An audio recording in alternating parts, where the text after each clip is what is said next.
Okay. Got it. All righty, here we go. Assalamu alaikum, everyone. I am your host, Naeemah Khabir. Welcome back to season 2 of Sunday Stories, Islam in Black America, told by the children who lived it. We have a very special premiere for you today.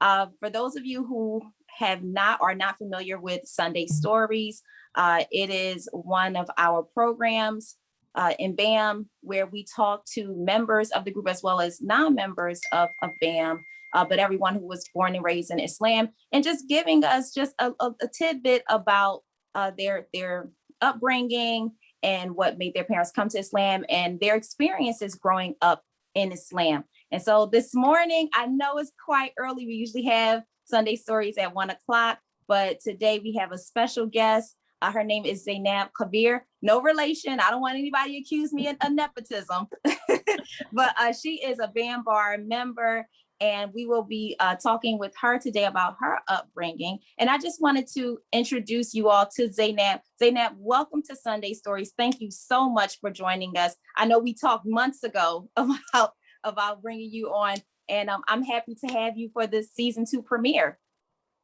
I'm happy to be here. Thank you for asking me to speak. And walaikum salam. And since this is a born and raised Muslim group, can you tell us a little bit about how your parents came to Islam? I only know like a little bit about it. I know they converted in their 20s, maybe like 19, 20, right around that age. My mother was raised just Christian. She would go to church. But I guess during her seeking stage, she just converted to Islam. Actually, I believe it's because of my biological father, getting into a relationship with him and then marrying him. So she converted in her 20s. And where were you raised? I was raised between DC and Maryland. I was born in DC, raised somewhat in DC, and then in the Prince George's County area of Maryland. Okay. And we're just going to get right into it because I know when I posted the flyer, people were like, wait, what is this? Can you tell us a little bit about, I've done my research on it, but in your own words, tell us a little bit about the United Submitters movement. I don't really know what to say. Because the only information I really have is what I was taught growing up. I did a little bit of research on it as I got older.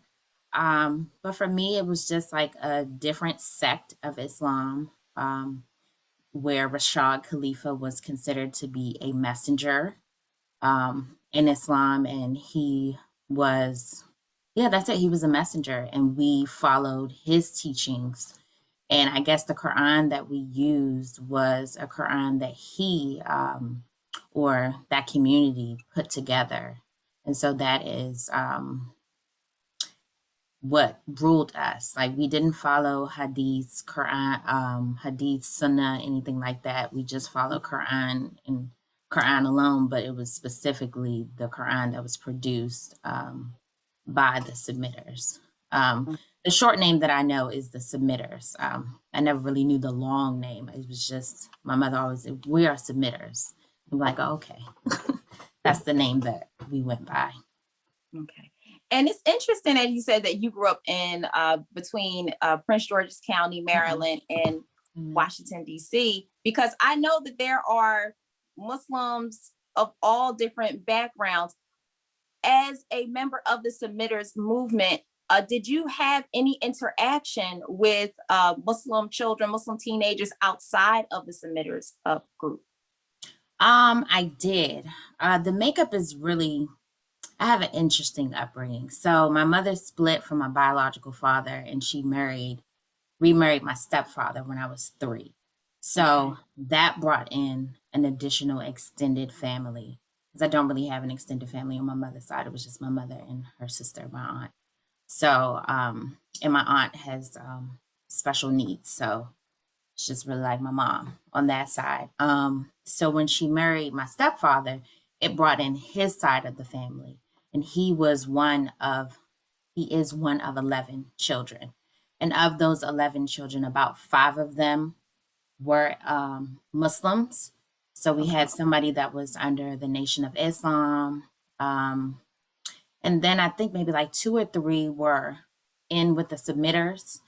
And then also there was one that was just, I guess, I say regular Muslim. I don't really know what type of Muslim. So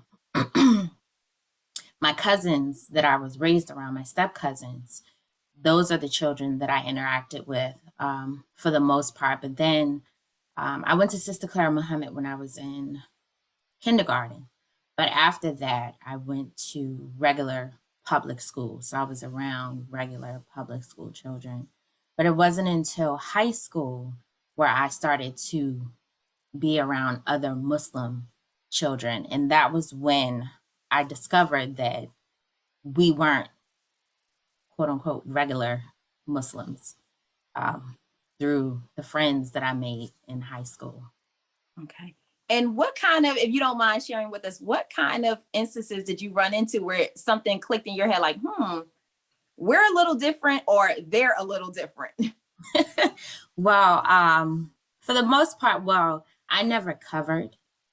Probably didn't start covering until it was well after I was married. So it was like 2011, maybe. So before then, I wouldn't cover. So that was one instance, even though a lot of the Muslim girls in my school, they didn't cover either. There were only a few that actually did. There was some Pakistani sisters. Okay. But a friend of mine, they were Palestinian, a group of brothers. And I remember it would be around Ramadan because during lunchtime, I think Ramadan was like in the fall, in the winter, maybe around that time, we would sit at the lunch table together and nobody would eat. So we would all just play cards and stuff. And then I would remember, like, I would mention something about being on my menses, and they'd be like, well, why are you fasting? I'd be like, well, you're supposed to fast. They're like, no, you're not. You're not supposed to fast on your cycle. I'm like, what? Okay. And so I would go home and I would talk to my mother. I'd be like, my friends at school said I'm not supposed to be fasting while I'm on my cycle. And she would just be like, oh, that's man-made. That's a man-made rule. That's not specifically talked about in the Quran. So that's not a rule that you have to follow. And I was like, oh, okay. So it was just instances like that where I found out, like, okay, we're a little different. Okay. So for those of you who aren't familiar, Dr. Rashad Khalifa, he is an Egyptian born mathematician. And he began to study Islam and study the Quran seriously beginning in 1968. And from my research, and Zainab, feel free to come in and correct me, because we're all learning. Anybody who's watching this, either the live session or the recording, we're all learning something new.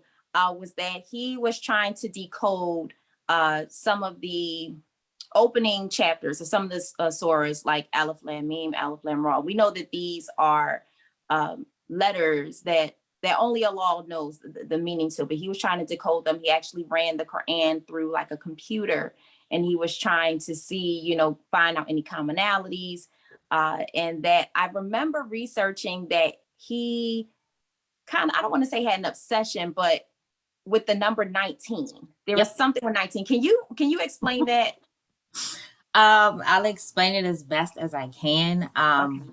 And you said obsession. So like when I was younger, I would always hear like the number 19. So if we had Juma or Quran study, it would be you only read like 19 ayats during the study, or a number of ayats that was divisible by 19. And I would just be like, well, what is it with 19? Nobody could ever really I guess, really explain it to me. It was just like, that's the mathematical code. And one of the things that I do remember is that they said that one of the surahs in the Quran is supposed to have been tampered with, because that surah, I think it's number 33, that surah, it didn't match up to his mathematical breakdown. And so it was, I guess, surmised that two of the ayats in there were added by man. So that's like the supposedly Bismillah is missing off of that surah.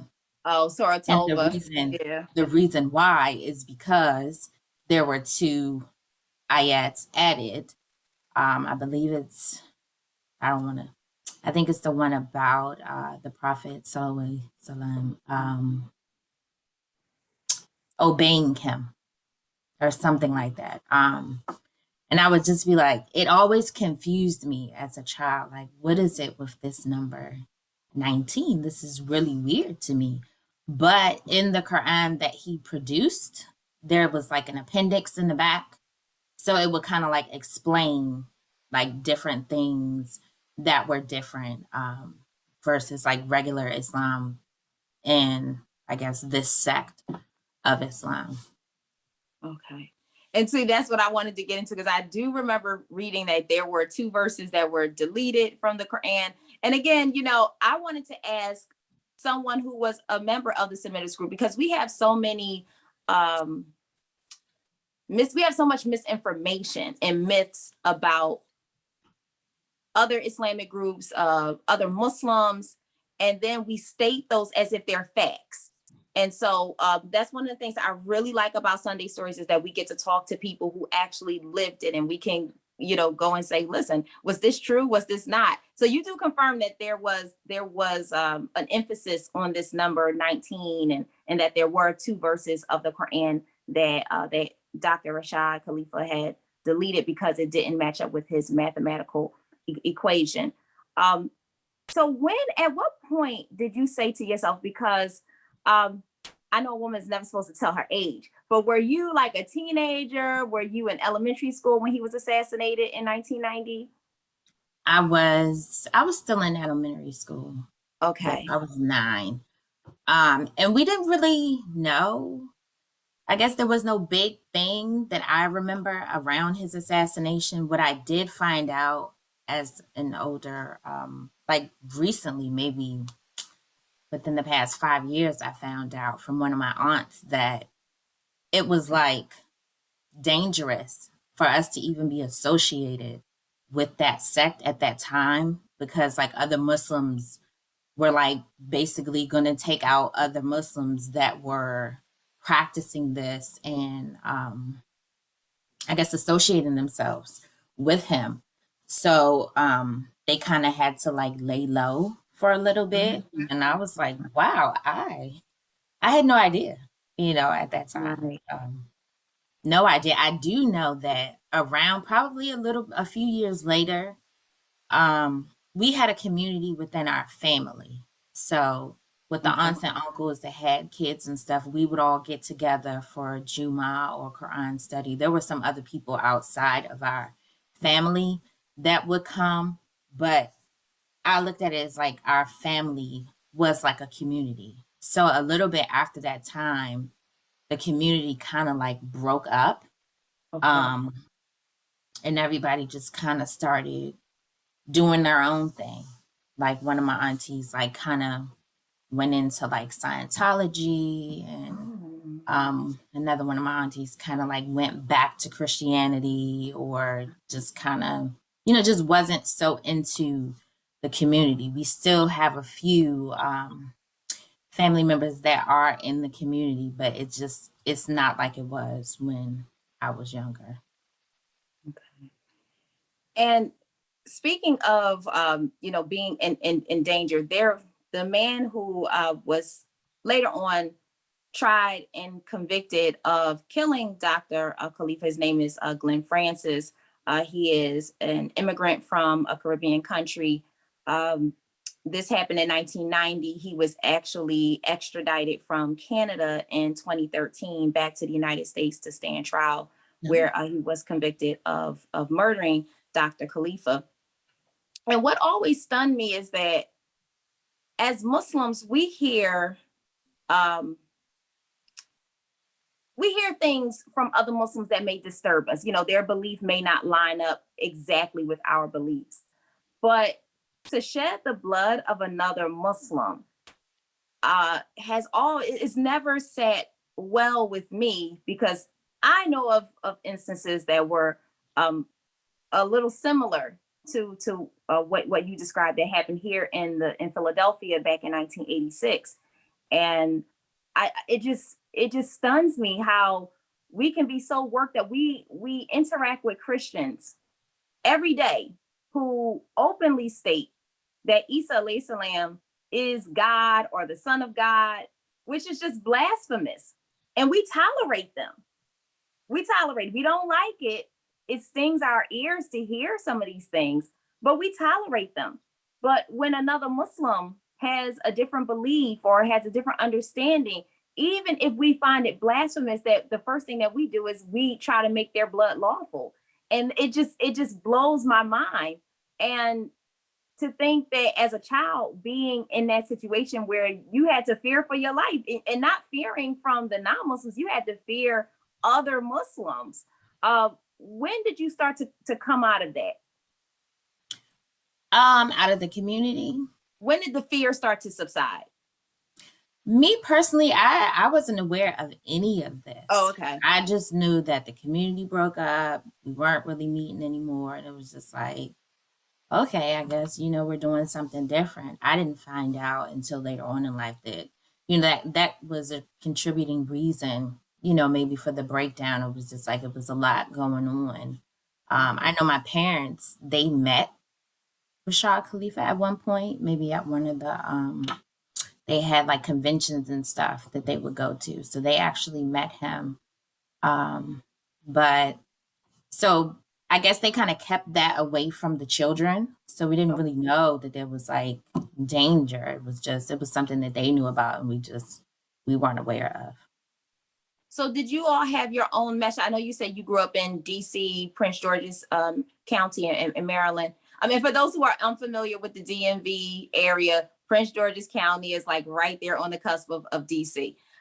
So did this submitters group, did you all have your own masjid in that DMV area? No. So we would just meet at different family members' houses. Oh, okay. Rotate from family members' houses. Okay. Wow. So did you have any interaction with like any masjid? Were you all visitors at other masjid, or you just kind of stayed to yourselves? We just stayed to ourselves. Mm-hmm. Yeah, because like the women we didn't cover. So what I found out like later on in life, like a lot of people look down upon Muslims that don't cover. They kind of like shun them. They don't really want to be associated with them, or like you have to cover to come into a different masjid. And so one thing that my mother, like, that kind of conflicts between us now is like covering. And so she would just be like, I remember probably around 2005, I was trying to find like a community, like just trying to find, I wasn't necessarily, I guess I was still with the submitters, but I was just trying to find like my place. And so I had found a masjid, and I was like, I want to go there. I want to, see what's going on in there. But, you have to cover to go in there. And I wanted my mother to go with me. And she was just like, no, I'm not doing it. I'm not covering. We don't have to. I'm not doing it. And I was like, wow, that's okay. I'm like, it didn't bother me to just cover to be inside of the masjid. But for her, she was just like, no, I'm not covering at all at any point. Not even for an hour, just to sit through some type of service. Like I'm not doing it. And I was like, oh, okay. Right. Now, so I kind of had to journey on my own, because she didn't want to be a part of it. So the submitters are not the only Quranist movement out there. Even in the United States, there are quite a few groups that may not identify as Quranists, but they focus on Quran only, and Hadith is something that is just optional to them, or something that they don't acknowledge at all. You mentioned before that around 2005, you were trying to find your place. What prompted you to go searching, as you said, for your place?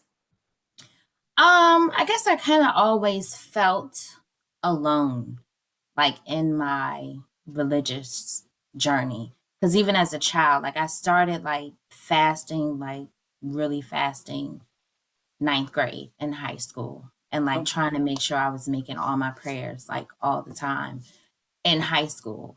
And so like even in my family, like my parents, they never really prayed in the house. Like once the community kind of broke up, it was just like I never really saw them praying. They never fasted Ramadan with me. So it was just like something that I did on my own. So I would wake up early in the morning in high school and making my own sahur, and just doing it on my own. And so, just kind of being tired of doing that. I mean, I have siblings as well, but of my siblings, I'm like the one that was trying to practice. Um, so just that feeling of being alone. And it was just like, but I still kept in touch with my friends from high school, the Palestinian brother. And he would just always be like, why don't you come to the masjid is called PGMA in Prince George's County. He'd be like, why don't you come to PGMA? Just come. And I'd be like, oh, well, I don't cover. He'd be like, just cover for the time being and just come. He would always just be like, just come on. And so I'd be like, oh, okay. So one day I was just like, okay, well, let me see what it's about. Maybe I can find some, like-minded sisters there because I still had family members that practiced, but they were still like under that Rashad Khalifa. I mean, not really sort of claiming it, but that was just kind of, they didn't cover, you may hear them talk about fasting for Ramadan, but that was mainly all you heard from them. So you kind of didn't really know who was practicing and who wasn't. So I was just like, okay, well, I'm trying to find like a community, just trying to fit in somewhere, to get my studies in, just learn different things because I knew that the way I was brought up was not regular Islam. So I wanted to do something different. Okay. And when you started attending PGMA, describe to us your experience.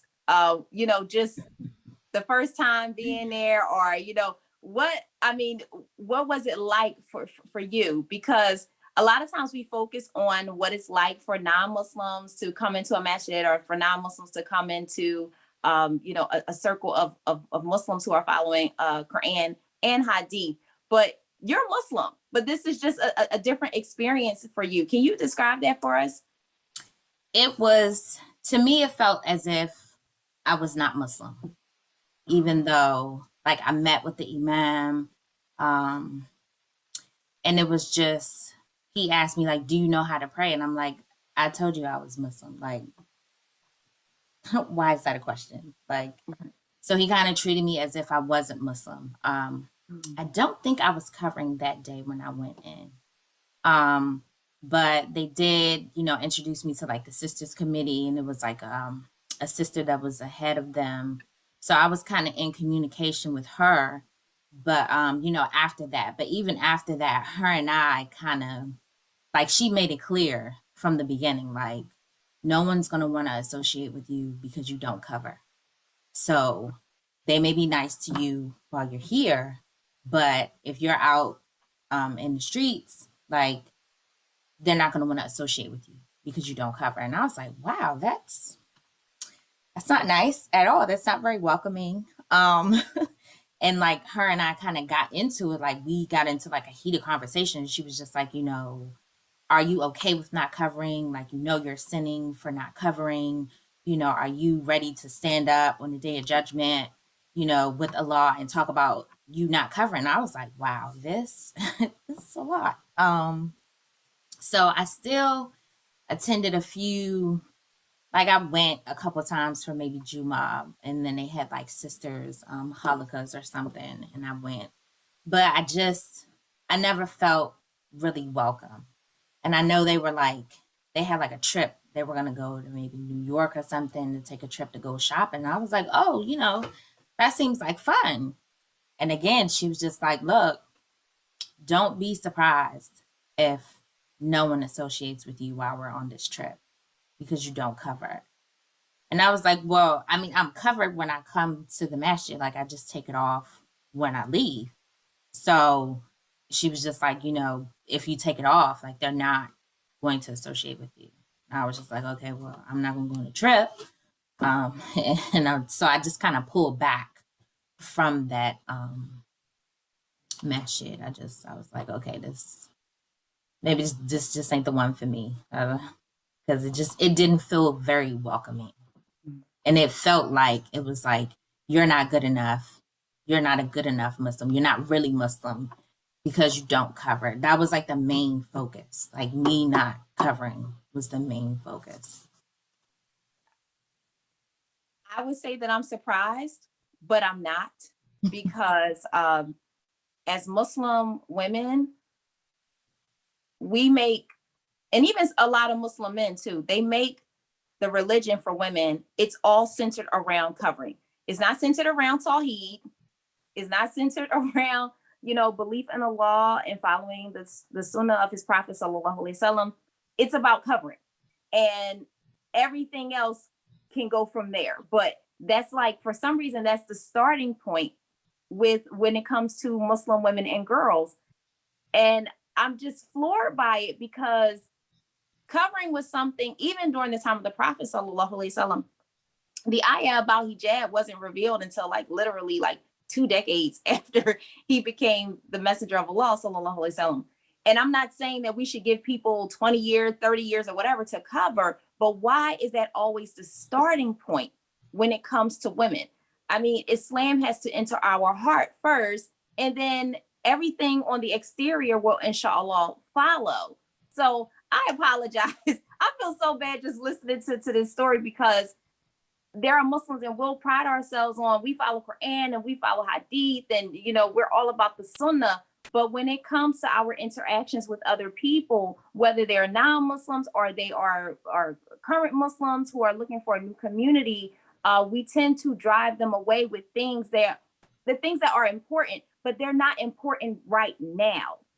What you needed at that time was a welcoming home, someone to say, you know what, I'm not really familiar with the movement that you grew up with, but obviously you made the effort to come to this masjid. You're looking for a home.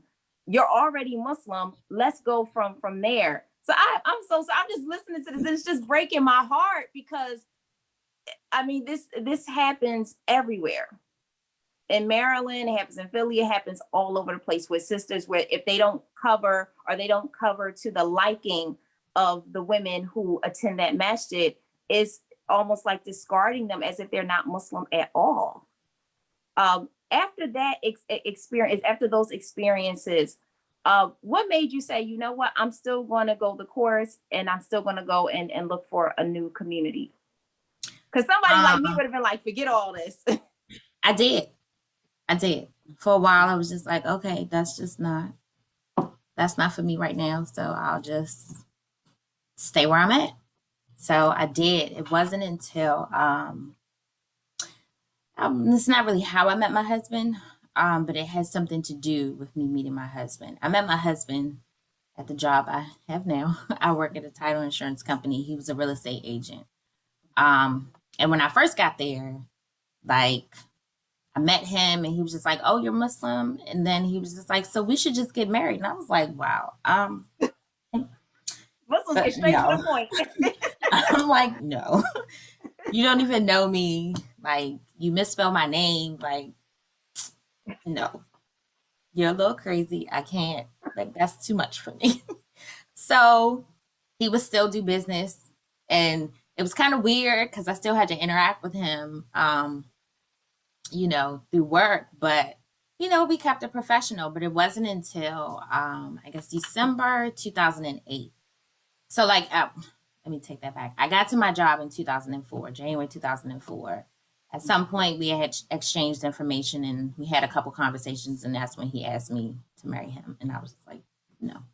So fast forward, like once a year, he would call and be like, "Have you found your husband yet?" And I'd be like, "No, I'm not looking." Like, no. And he would do that every year. So that year, December 2008, he called. He needed something. And we just talked on the phone, and I was just like, I'm looking for a community, like I'm looking for people, like I don't have any Muslim friends, like I want that community. And he was just like, oh, well, you could talk to my sister. My husband is a convert. So his sister was a convert as well. So he was like, well, you could talk to my sister, like, and maybe y'all can hang out and, she can be your community. So later that night, I talked to his sister and, we were kind of, just talking to each other. And then she had mentioned, like, have you ever thought about getting married?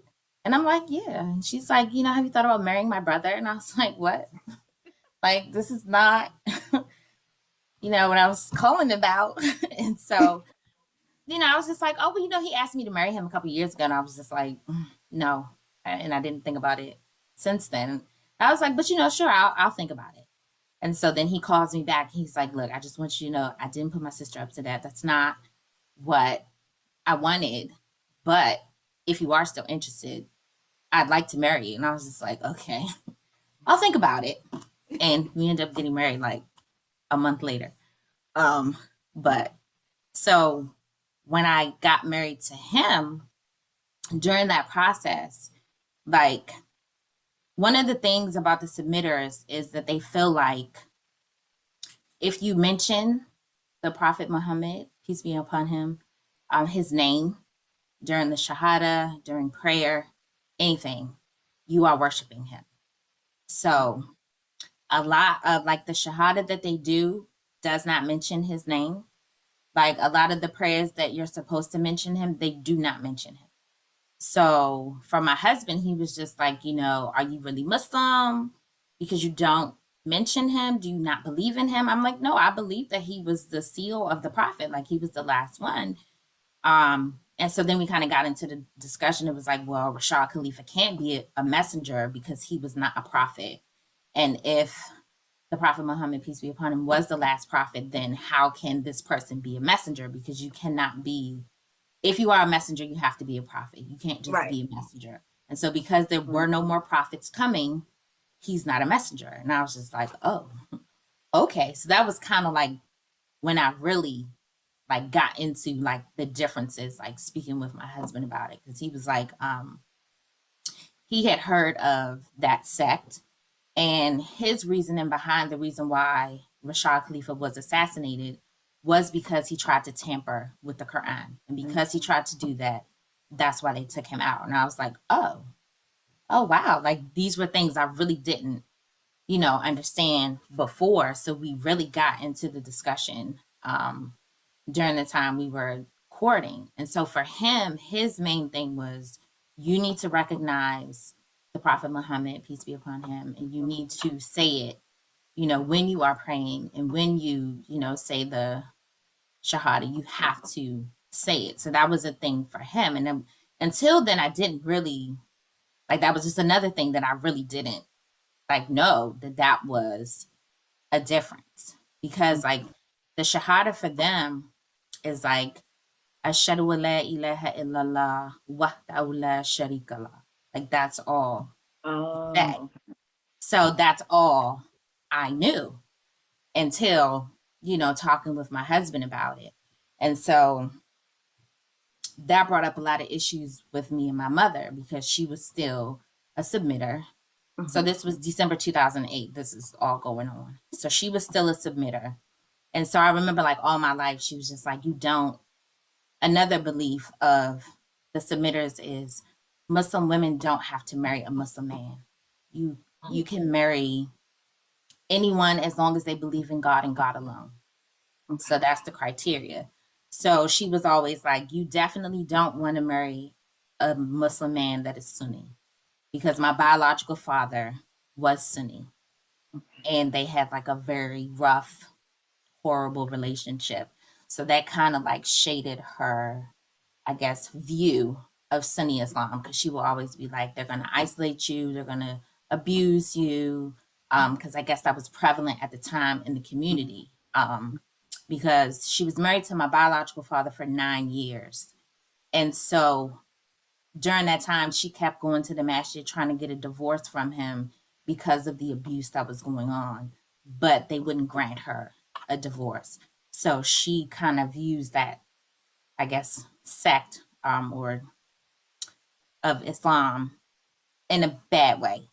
So to find out that my husband was in Sunni Islam, she was just like, no, like, no, like, you don't need to do this. He's going to abuse you. He's going to isolate you. And I was just like, I mean, he seems like a nice person. And Right. for me, my mother married my stepfather in 3 weeks. So I was just like, you know, y'all weren't in love. Like, you met him on the phone. Y'all talked on the phone. And after the first week, he wanted to marry you. You made him wait an additional 2 weeks.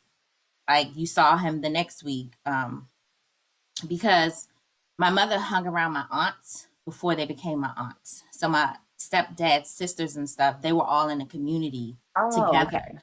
So Okay. when she broke up with, well, according to my aunts, they were trying to get her to break up with my biological father. Sorry, I'm like all over the place. Oh, no, When no, I no. say It's something, it your show. reminds me of a different part of the story. So I'm just like, oh, this is relevant. So my aunts told me the story later on, like they were trying to get my biological father out of the picture because they were aware of the abuse. So once she divorced from him, my aunt was like, hey, you want to talk to my brother? Like, he's looking for a wife. Do you want to get married to my brother? And then she married him 3 weeks later. So me getting married in a short period of time, I was just like, well, mommy, you did it. So You what's know, wrong with what's me doing it? right, Like, right. it's a flip side because she had 3 kids when she got married to my stepfather, and my husband he had 4 kids. And so I was like, well, it's a flip flop, but you know, she was upset at the fact that he had kids. Like, it was just a lot for her. And she was just like opposed to the whole thing. And I was just like, well, like, I feel like this is the right thing for me to do. Like, I think it's a good situation. He's a nice person. He looks nice. So I think this is good. But that's where, like, the real hard conversations were beginning to be had as far as like the differences between the way I was taught and, I guess, the normal way of Islam. And so how did your husband win your mother over, or is that still like an ongoing thing? Um, he didn't really win her over. Like, Okay. I told them, I was like, hey, I've decided to get married. And so I was like, I'll bring him to meet y'all, and that was like a big thing because my mom, the way she would talk about it, it was like she was ready to fight. She was like, if he wants to question the way we worship, like she was ready for a fight in that meeting. Just a fight to, I guess, like defend the way that they raised me as far as the sect that we're in. The meeting itself, it wasn't, from what I understand it, from the way I see it, it wasn't that bad. I was there, they didn't really touch on the religious part. It was just like him, stating his intentions, what he wanted, how he was going to take care of me, that kind of thing. And, she still was not okay with the idea. She was just like, he's a nice person, but he's still going to beat you. Like, I was He's just like, Sunni. oh. Yeah. So, Yeah. and I was like, well, this is what it is. I'm getting married. You can come to the ceremony or you cannot. And she was just like, oh, I would never not come to the ceremony. So she just kind of got on board. Okay. And, but after we got married, she was, we still have battles to this day. Not really battles, like just, she thinks I'm an idol worshiper. Because I do acknowledge the prophet, peace be upon him. And that's just not okay with her because I cover somewhat, because I don't really, this is not a traditional covering, I just cover my hair. She's still like, you don't need to be doing that, you don't need to be doing that. Like, it's always like little remarks that she'll still make about the choices that I've made. So I have two questions. Now you said that the submitters they acknowledge that Prophet Muhammad sallallahu alaihi wasallam is the seal of all prophets. It's just that they believe that there are messengers that are coming after that, and Dr. Rashad Khalifa was one of those messengers. Okay, so in terms of acknowledging the Prophet sallallahu alaihi wasallam, is it that they just put him in the group as like any other prophet, like Prophet Isa or Prophet Musa, but they don't necessarily follow his sunnah? I just want to clarify. Yes, it's just like that. He's just along the same lines of the other prophets that came before him. Okay. So they don't feel like you should, I guess, single him out. Okay. Like he should just be on the level of the other ones. There's no real reason to single him out, and that he doesn't need to be mentioned when you're praying. Okay. And on the same going down the same path as prayer, that during Salat, when we recite the Tashahhud and we go into that second part, we openly acknowledge Prophet Ibrahim alayhi salam. Do the submitters follow that, or do they follow something different when it comes to that aspect of Salat? It's something different. Oh, because okay. they don't like. I didn't even know the tashahhud. I didn't know it, so it was just when you got to that part, you would just say ashhadu an la ilaha illallah wahdahu la sharika lah. That's all you said. Oh, okay. So that's all I knew. I didn't even know. So I don't know if that's because they didn't teach that part to me, but they never taught that to me. So I wasn't aware of that you needed to say that. Okay. And when were you introduced to hadith? Was it around the same time you met your husband or after you got married? And what was your reaction to that? Because hadith is a whole nother world. Hadith is a whole nother world. I guess I was really introduced to it after I met my husband. I knew about it before then because my mother would mention it and be like, we don't follow hadiths. So if I heard a hadith from like someone in my high school, one of the Muslim friends that I had, and I would try to talk to her about it, she would just be like, that's hadith. We don't follow that. That's it. So I wasn't really introduced to it until like meeting my husband and talking with him about it. I just wanted to ask you because, a lot of what you were saying, I've heard this from Muslims who follow other sects of Islam or follow other imams. So the submitters are not the only ones who have these ideas. What can the Sunni Muslim community and those of us who identify as Sunni Muslims, and I try not to identify, I try to just stick to Muslim because that's what Allah calls us in the Quran. But for those who identify as Sunni Muslims, how can we best assist Muslims? Because you all are Muslims who may not have been brought up as Sunni Muslims, maybe coming from a different sect, a different organization, a different understanding of Islam, but want to embrace or want to learn more about Sunnah-based Islam, Quran and Hadith. How can we best help or assist you all? Because I would hate for anybody else to have the experience that you had with the masjid in Maryland. I would just say just have more patience, maybe more, I don't want to say grace, just patience, I guess, and understanding for, people that are different or, were taught different than you. Just have patience and just not be so harsh about it. Like that, it was always like a harshness that I was met with. Like, oh, you don't cover? Like, oh, sister, you going to hell? What? Wow. Okay. Right. Because before I met my husband, I was actually approached by another brother who wanted to, I was at the gym and he wanted to marry me. And he ended up calling me a kafir. And I was just like, wow. Okay. That's not going to work for us. Yeah, So it was like that the harshness. Like, don't be so harsh with people. It's like, have some understanding for other people. Because, like, people take in what you say. Like, it really affected me. And I was just like, wow, I've never been called a cougher. Like, wow, Yeah. okay. That's harsh for me. Like, I really took that to heart. Subhanallah. Oh wow.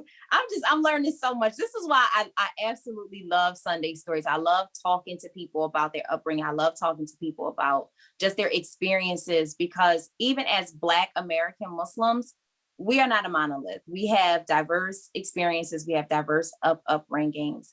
And I'm just floored. Give me a minute, because I'm trying to catch some of the questions that are coming from uh the actual group. Oh, Mutara, she couldn't stay on to send me some of the questions. So I'm trying to go on my iPad right now and I was actually approached by another brother and try to see if there are any questions. Okay, so Muhammad Shahi, Assalamu alaikum Muhammad. He says the Quran itself is mutawatir through chains of transmission. How do the submitters reconcile this? So the Quran itself is being, is being transmitted through these like chains of transmission. And how do the submitters, particularly Dr. Rashad Khalifa, how does he reconcile this in terms of the chains of transmission? um, I'm not sure. Like, what I was taught was just, it was just like, around the issue with like the two ayats being added to the Quran, like it went through, people. And so that was like a justification as to like, oh, okay, so things could have been changed. Mm. And so, because I was always like, well, then how do you really know? Like, this is like Quran, this is what was said. Because if it went through just regular human beings, um, if it was written down, even after the Prophet, peace be upon him, his death, how do you even know the validity of what is in there? So I can't really answer as far as like what their view is on it. It was just, to me, it was just like, it's man, like it's a man issue. Like, it's like man made. So like, that's the reason why these two ayats were added, because it went through different men. So I guess that's the only way I can explain that. Okay. And was I know in Sunni communities as well as Shia communities and other communities that there's always this big emphasis on memorizing Quran. Was the memorization of the Quran that Dr. Khalifa that he put together? Were you all encouraged to memorize those verses or? No, and even we weren't even encouraged to like learn Arabic, because it was like it was translated or transliterated into English. So that was the book that we had, was in all English. There wasn't any Arabic in it from what I can remember. And there was no emphasis on learning Arabic. It was like, you can learn this in your native language. Um, and there was no like emphasis on learning that. Okay. So when you all made salat, did you make salat in English? Did you make it in Arabic? Was it a mixture? For the most part, it was Arabic.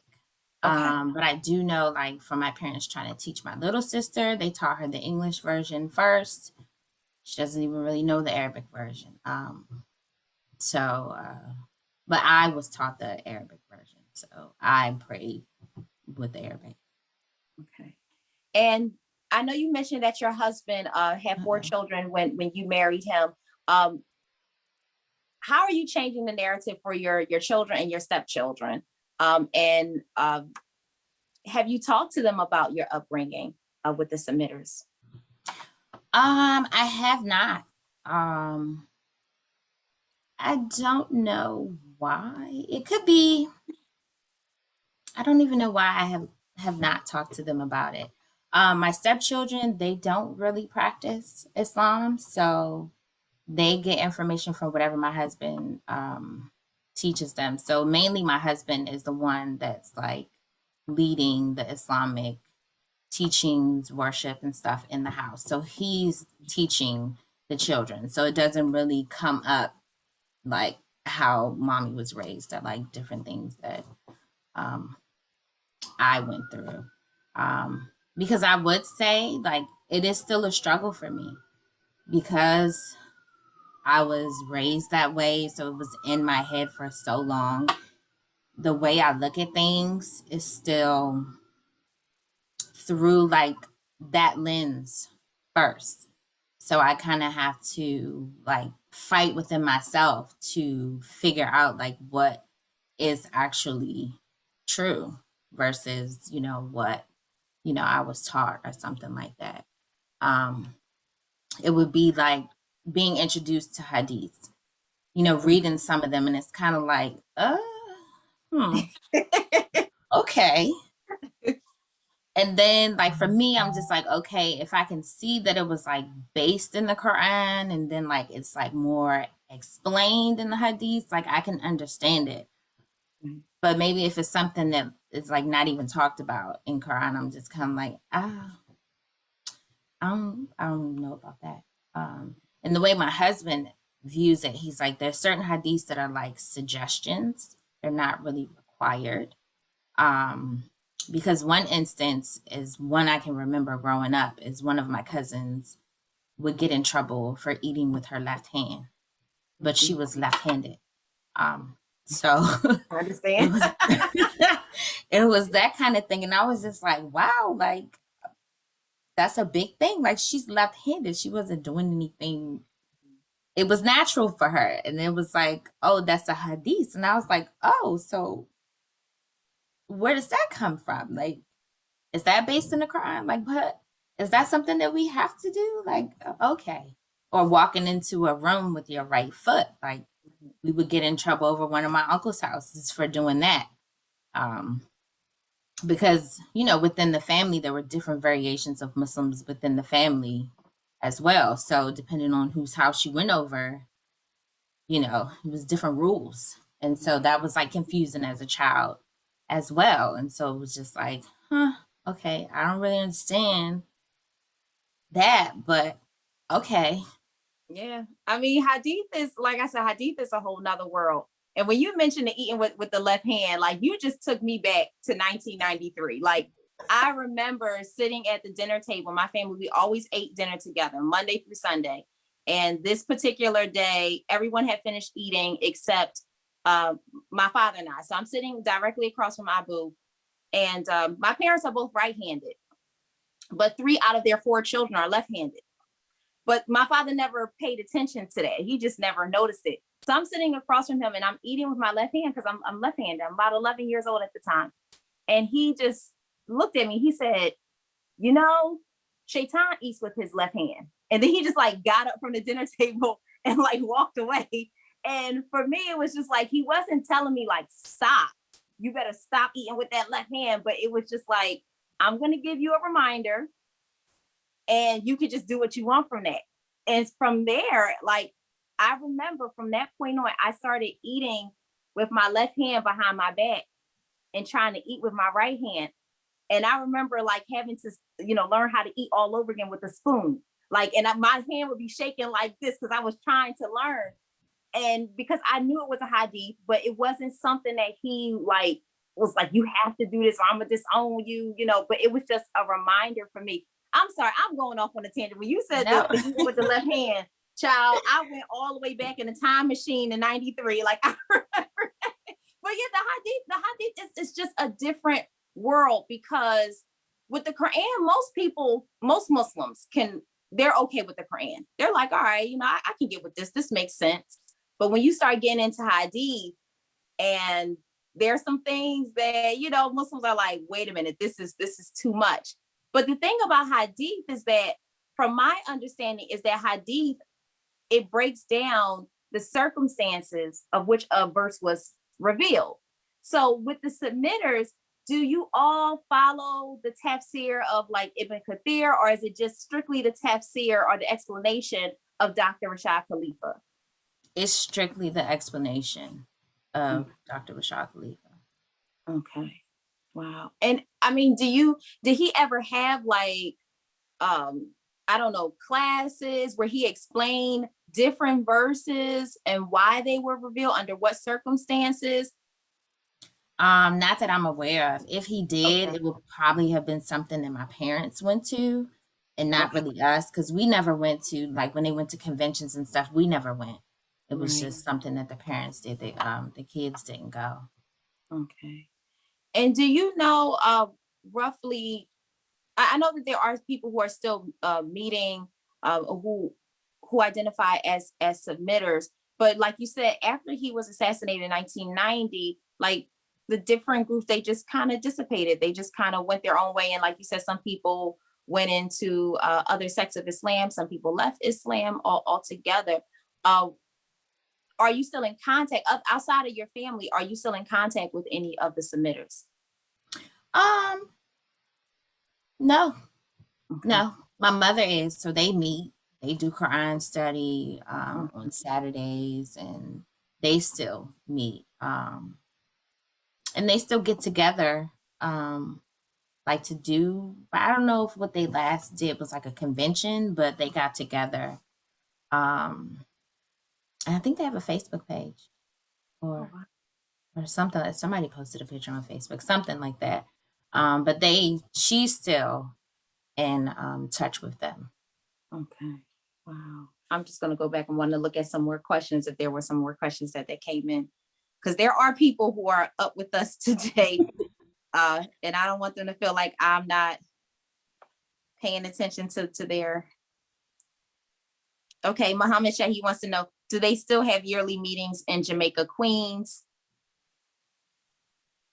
I'm not sure about Jamaica Queens. I know there's still a base out of Tucson, Arizona. Right. Right. Um, Not that my parents have gone to. If they do have meetings, my parents haven't attended any. Okay. And he also wants to know, how would you know what movements to make in Salat? Those aren't explicit in the Quran. My husband asked me that too. And that was never explained to me. I don't know if it was because, my mother was in Sunni Islam when she first came in, and maybe Right. that's how she learned and they just continued on with that. But um I vaguely remember an appendix about that in the back of the Quran that they had going into that. I don't have that Quran anymore. I kept it for a while, but low key, my husband could have gotten rid of it because I don't remember throwing it out. But I had it, but I don't. I want to say there was an explanation about that in the appendix of the, because they would like send out a new Quran like every year. I guess Wait, with updates. wait. Now this is something new I didn't know about. So they had, so even after he was assassinated, there were still updated versions of the Quran that were being produced and disseminated. Uh-huh. Oh, okay. So Yeah, what kind of what kind of changes? What kind of updates? I'm curious. Like, I'm not judging. I'm just curious. I think it was just like maybe little tweaks to the appendixes, but Okay. I'm not sure. I just know like every year we would get like a different color. It'd be like one year the book was blue, now it's like burgundy. I'm like, oh, okay, this is the new book. Oh, wow. Okay. Learn something new every day. You learn something new every day. I'm like, I mean, Yeah, I so know they're I gonna be can't really crazy in the say like comments. within the past. I've been married like 12 years. So in the past 12 years, I don't know Right. like really the ins and outs of what's been going on. I just, know from my mother. Like she'll tell me if they're having a meetup or something Right. um, with the bigger community. Because I guess the family community that we had is sort of kind of gotten back together. So there's still people in the family that do go to these meetings, but there's also other people that they knew um, that were in the community back then that are kind of like back together. So I guess the family community, what is left of it, is still meeting. Right. And you mentioned that your mother is still a submitter. And you also mentioned earlier that you would do Ramadan, you would observe Ramadan by yourself, and that your parents did not, your mother and your stepfather. And so it leads me, so they did, was it that they acknowledged Ramadan, but they just didn't observe it? And what about the other pillars? Because you already talked about their different type of shahada, you already talked about the differences in their salat. So did they observe Ramadan? Did they perform Hajj? Did they give zakat? Did they just acknowledge those but didn't practice it, or they don't acknowledge it at all? Oh no, they acknowledged it. So we did talk about zakat. The way it was just like 2.2% of whatever you made. So like my mother, every time she would get paid, she would give zakat from whatever she made. They did acknowledge Ramadan. They themselves didn't fast. I'm not sure if it's because of her medical issues or something. They just chose not to, and they would just say, "Oh, we're donating to a food bank. We're just gonna feed the poor this Ramadan." They did acknowledge Hajj, but it was only if you could afford to make it. So if you can't afford it, then it's not, you know, it's not going to be like a burden on you. That's the way it was explained. I think that was it. They acknowledged everything. It was just, there's always like a little differences on Okay. it, the way it was done. So I think just them not practicing it was just them like, just not practicing, falling off maybe with their iman themselves, something that they didn't do. One thing that they didn't do was celebrate Eid. And I don't know if this was a personal issue or what, but my mother was always like, that's not something, we don't have to celebrate Eid. It doesn't make sense to have this celebration at the end and be gluttonous if the whole month you were fasting. And I was just like, but everybody's celebrating Eid. Like, why can't we? That's all we got. Yeah. Yeah, so I remember like when I was younger, we would celebrate Eid, like I guess when we were under a different sect, but once they changed, it was just like, we don't celebrate Eid. And I know particularly for my family, they celebrated Christmas. So this was a whole different struggle inside of the Rashad Khalifa thing. Like, so because my parents converted, I guess at some point they was just, the way it was told to me was, oh, we didn't want you guys to feel left out once you went to school, so we started celebrating Christmas. I was like, but you never gave us the opportunity to go to school and like maybe have those feelings, to see that that was something that we were going to feel.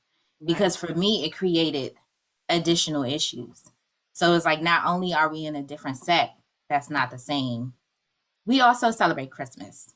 And I don't even know how that fits in with the sect. Like, I don't think it fits in. I think it's just something that you all do. So from early elementary school, I can think of like maybe back to a time when I was like 8. From 8 until I graduated high school, like we were celebrating Christmas.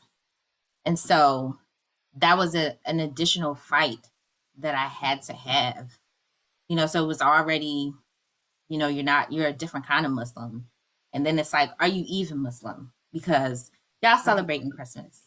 And so I remember from a young age, I was just like, I can't wait until I get out of this house, because like, I'm not celebrating Christmas in my house. Like, and I have no trees in my house, none of these decorations, like it's not happening. Like I guess for me, it just like really like solidified, like this is not the way that I want to go, because it was like very confusing for me as a child. It was just like, so you don't want to celebrate Eid, but we celebrating Christmas. Like, and you said like, that oh, well, we're not celebrating, huh? Was this some like you? I just want to make sure that I'm clear about this. This was something that your individual family did. This wasn't celebrating Christmas wasn't something that was encouraged by the submitters itself, by Dr. Rashad Khalifa. This was just your specific family. Yeah. Okay. All right. I just wanted to be clear. Yeah, it was no, not to my knowledge. I don't Mhm. think that that's something because my other cousins, like I don't recall them celebrating Christmas. Like I never saw Christmas trees and stuff in their houses. So I just um later on, like when people like broke up, they kind of and the ones that went back to Christianity, they kind of did that. But it was known that they weren't like this is not Islam. Like we just doing our own thing. Okay.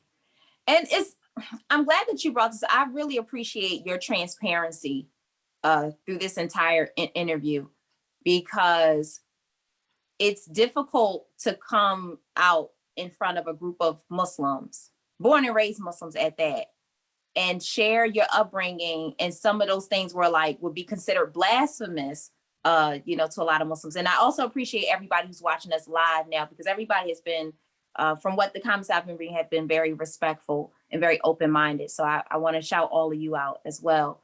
But I wanted to draw attention to the parents who are watching this, whether it's the live session or the recordings, because you said that the reason why your particular family decided to engage in the celebration of Christmas with the Christmas trees and all that is because they thought that you all would feel left out. And like you said, they didn't even give you all the opportunity to even have those feelings. And we see this a lot in the Muslim community, not so much specifically to Christmas, but just letting the children do things that are not Islamically sanctioned because we feel they're going to be left out. And that may not even be true. This is just this is just us thinking about, oh, you're going to feel left out. So I'm going to let you do it. It's not really Islamically sanctioned, but I'm going to let you do it because I don't want you to feel left out. And we're actually causing more harm to the children. Definitely. Because we're trying to protect them, trying to give them things that we didn't have or things that we did have. And we're actually creating more confusion for them. But Allah is definitely the guide because you mentioned that you were like, something about this doesn't feel right. So even as a child, there was something inside of you. It was that fitra, it was that guidance. You were like, something is off about this, and I can't wait to get out of this house. Yes. Yes, it was because it made it harder for me. Like it was already hard enough, because I didn't cover. So I would have to like prove myself to be a Muslim. So it was like, you're not even Muslim because you don't cover it. And then it's like for somebody to come to my house, like, oh, you really not Muslim. Y'all ain't here celebrating Christmas. And it's like, no, but I am. It's like, no, but I really am. And it's like, but y'all got Christmas trees up. I'm like, this their house. I have no say in what goes on in their house. Like, and they're like, oh, but you taking the gifts? Like, that's how I get my clothes for the winter. Like, what do you want me to say? Like, I don't know what you want me to do. Like, right. But so my mother then it came out, it was like, oh, well, we celebrate Christmas because we kind of miss this feeling that you got with Christmas and, the community. And so then it was like, oh, okay, I think that was really y'all's reasoning. And you just, right. Trying to wrap something else into it. But it's just really because, y'all were raised Christians. So that's something from your childhood that you really want to bring back. Nowadays, they don't celebrate Christmas. Okay. I don't know if it was because like mainly my pushback or because I don't remember my other siblings like really pushing back on it. Like to the point now, like my older sister, her child's father, their family is not Muslim. So they bring Christmas trees over to my sister's house for her daughter. And I'm just like, why? Here we go again. Like, here we go again. When we was younger, like, here it is again. Like, don't put that Christmas tree up in your house. And she's like, oh, well, that's from her grandmother. I'm like, no, don't do that. Like, this your house. This your child. Tell them no. Like, this is, and I can see it all over again. Like, confusion for a child. And it's just like, don't do that because it makes it harder. Like I wouldn't have my friends around the house during Christmas time. Like I did not invite them over. Like I laid low during Christmas every year. And I especially didn't want my Muslim friends coming over to see, because it was bad enough, like just regular people, and they'd be like, "Oh, girl, you're not Christian." But like for me, it was like worse for my Muslim friends to be like, "Oh," like to question me. So like I was like, "You can't come up my house." Like it's during that time because they had the lights in the window, like it was all out, and I was just like, "You can't come," because I'm I don't need that fight. Like I got Right. enough fight. Like I don't need it. Subhanallah. Well, your family is definitely your nieces, and they're definitely in my dua.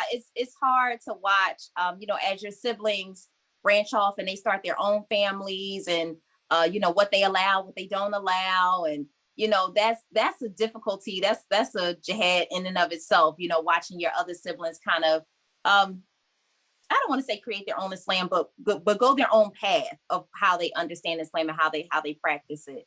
So, and I'm sure there are plenty of people in the group who can relate. I'm just going to go back to the comments one more time. I don't want you to think that I'm not paying attention to you. I just want to Oh see. no, I understand. Okay.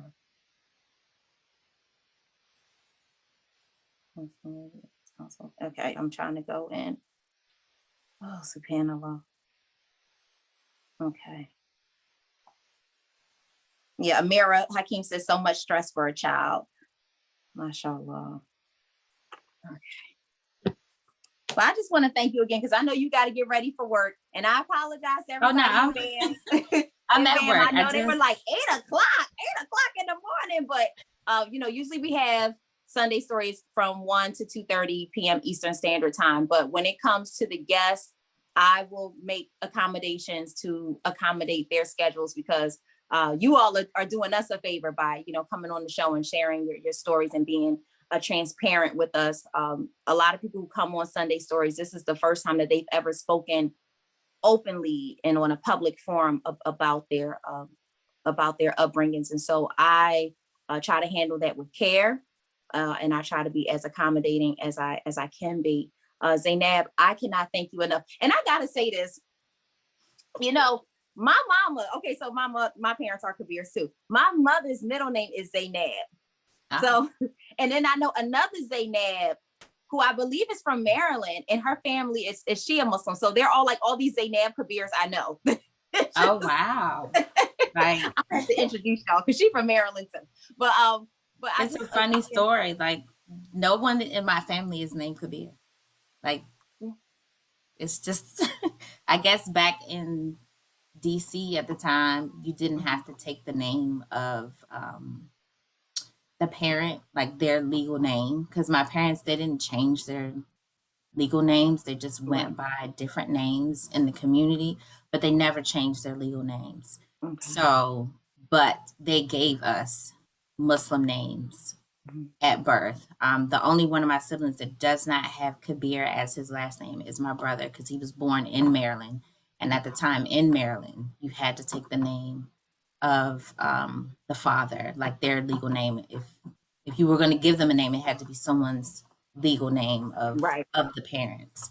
So people always ask me like, "Where'd you get Kabir from?" And I was just like, "It's kind of made up." I mean, not really made up. Like nobody has this name. Like Right.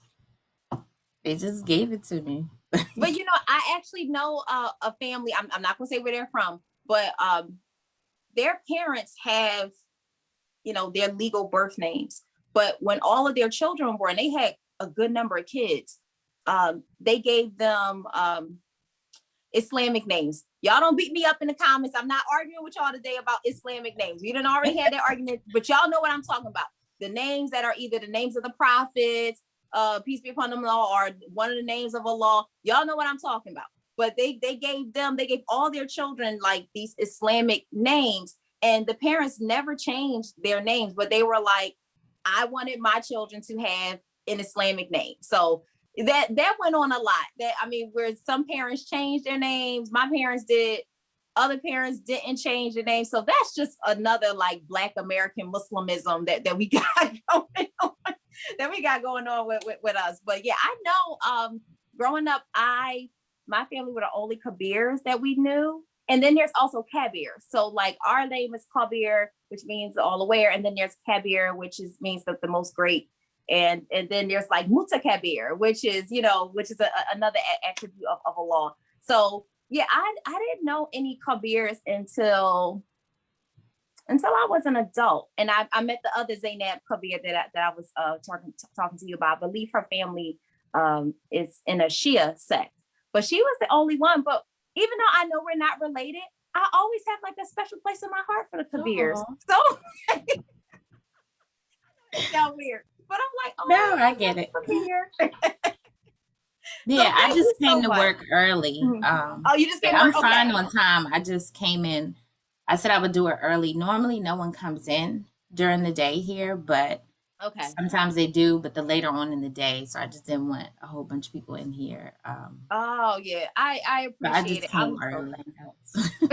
So it's no I was problem. I was just early today. No, I'm very very thankful. For all of you who are watching, this is the season premiere of season 2 of Sunday Stories. It will run through November 21st, which is the Sunday before Thanksgiving. Then we'll take a break in December, and we will come back in January. There are 2 pre-recorded Sunday Stories that I did this summer with other members of the group, and those pre-recorded sessions will be available. I'm going to fit them in sometime, probably maybe next week, and then maybe a month later. So look out for those two Sunday Stories. One is about the Muslim community in Mississippi. And then we have another one with called The Daughters of the Dean, where we will be talking to 2 sisters, Kyria Garner and Aisha Abdurrahman, and they will be discussing their mother's legacies in Baltimore, Maryland, as founding members of the Women's Committee of Masjid Asafat. And so, yeah, we'll be doing that in addition to some other Sunday Stories that are coming up. Look out for the flyers. I can't tell you the rest of the guests who are lined up because I want them to be a surprise. But again, thank you all who are watching. Thank you, Zainab. I thoroughly enjoyed our conversation. I want to thank you again for your transparency and your openness with the group, because a lot of us are strangers. We don't really know one another. But again, thank you so much. And inshallah, look out for a flyer for next week's Sunday Stories. And I will talk to you all later. Assalamu alaikum. Wa alaikum salam.